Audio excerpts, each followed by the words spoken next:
Hello, I'm Likens. I am Autism Ambassador at Easter Seals Midwest, also author of the book Finding Kansas, and this is Asperger Insights, which myself, well, I do have the diagnosis, but my diagnosis story, kind of unique. I got diagnosed later in life.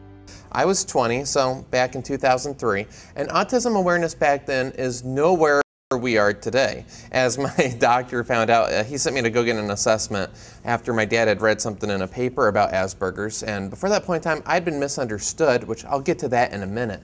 But I got my diagnosis and my doctor informed me, well, he had a unique way of going about it. He was reading the assessment right in front of me, flipping through it, going, reading this here, yep, oh, yep, yeah, there's no doubt you have Asperger's, good luck. Okay, good luck. This is 2003, autism awareness, as you know, nowhere where we are today. So I was left, well, with a lot of questions and no answers. So there was only one place to turn to, and that was the internet, because everything on the internet's true, right? Well, I got home that evening and I looked it up on the internet, and on my computer screen, the thing I saw, the first web page I came across, my future didn't look bright. The first thing I read about Asperger's boldly proclaimed that people with Asperger's will never have a job, will never have friends, and will never be happy. And I was devastated. I didn't know what to make sense of my life. Everything I thought I knew about myself, everything I thought in life was now questioned. I didn't know who I was, what I was, and, well, I got my diagnosis later in life, but just because I got diagnosed later in life, all the signs were there ahead of time, but nobody knew what to make of me. Now, being diagnosed later in life, my parents knew something, just something was different, but they didn't know what, and at every parent-teacher conference, my parents heard the same thing. Well, you know your son Aaron, he doesn't socialize or associate too well with the other kids, but don't worry about it. Maybe he's smarter. Well, my parents had selective hearing. They only heard the second half of that sentence, that I might be smarter, which I think they still think that to this day, specifically my dad. But anyway, what did my teachers mean by I didn't associate or socialize? Started in kindergarten, and I have to say I loved kindergarten, because in kindergarten we got to play with these very fun thin-sided blocks. I've mentioned this at every presentation I've ever given about these blocks, and these blocks are just as much fun as I remember, but there was a problem playing with these blocks. You see, I had my own designs, and other kids, they always tried to join in the fun. Now, you see, here's the problem. The designs they did, they did it wrong. So, doing it wrong, well, they had to do it my way, because my way was the right and only way. So I would come along and say, hey, you're doing it wrong. Actually, no, I didn't really do that. I came along and said, no, you're doing it wrong, and destroyed their work, because in my mind, well, I did it the right way, everybody else did it the wrong way, and that's the way it was. Well, after a couple weeks, nobody else joined in the fun, and I was okay with that because, again, they all did it wrong. Now, in kindergarten, I did make the attempt to socialize with my classmates. Oh, I did make the attempt. I grew up in Indianapolis, where in the springtime, severe weather is, well, it's a constant threat. And here's the thing about weather. One, I found it interesting. Two, I was absolutely deathly afraid of it. And I was sure every single day a tornado was going to come and wipe Indianapolis clean off the map. So I was sure of it. So picture this. I'm in kindergarten, having a conversation with my classmate, you know, about simple things such as the National Weather Service and the threat of a tornado watch because of the jet stream that's intermingling with the low pressure system that's being influenced by a cold front that's going to bring up some of the Gulf moisture. Yeah. My classmates naturally would just slowly back away from me, and I might as well have been speaking a language that was invented on Mars. I think they would have understood me more had I been doing that than speaking all this weather technical talk, but here's the problem. I wasn't diagnosed, and, well, being on the autism spectrum, I'm not the best judge to know if you're happy, sad, mad, bored. Well, especially bored. I have no idea if I'm boring you to tears. So, as they backed away from me, well, I just kept up with them in perfect stride, giving them more weather information than they could ever possibly use, and love every minute of it. As the years went on, well, more and more challenges came up, and in second grade, I learned the patterns of the fire alarms, which it's fitting that there's one right behind me, which that story, well, you'll find that out in the episode entitled Life Unfiltered.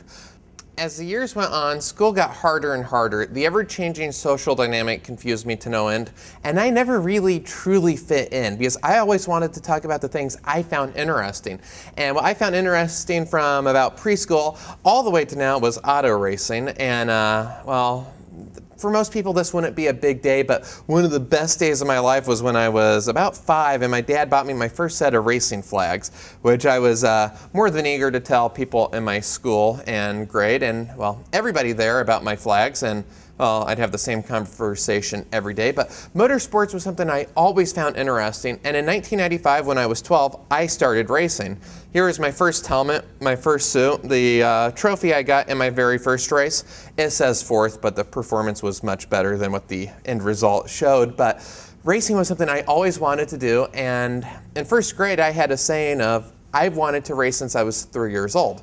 That's plan A for my life. There is no plan B, which now we would know that is a potential red flag for a first grader being on the autism spectrum. Most first graders aren't going to be speaking in that formal, rigid language, but to be honest, I came really close to making it professionally.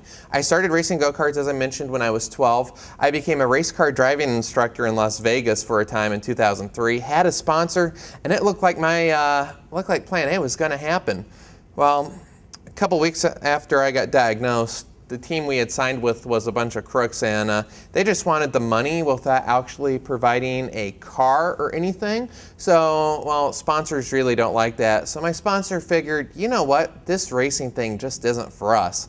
And they got out of the sport before I got in it, which that happening right after I got diagnosed didn't help anything, which furthered the depression, and I stayed there for 15 months. I stayed there for 15 months in an absolute state of hopelessness. And then something odd happened.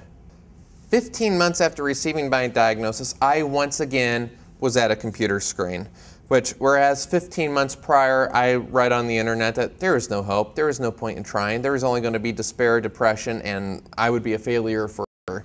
And coupled with the fact that my racing career had just imploded, well, I was back at my computer screen, but this time, instead of reading something, I started to write.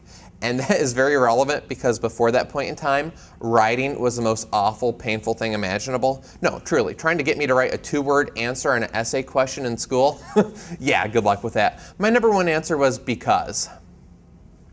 Not because anything, no, that was my entire answer. I was always expecting good grades, but for some reason my teachers disagreed with me. But no, I was writing, and not only was I writing, but I was expressing myself on the emotional level.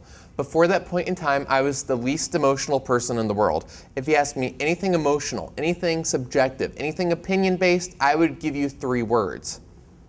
I don't know. But I started writing, and I wrote, and to be honest, I never intended on being an author. As I mentioned, I wrote the book Finding Kansas. I never intended on being an author. I'm an author by accident. I'm a public speaker by accident. I'm one of the shyest, quietest, most reserved individuals you will ever meet, but the reason why I started writing those 10 years ago was to simply, well, 1, to tell my dad who I was and why I was because I couldn't speak it.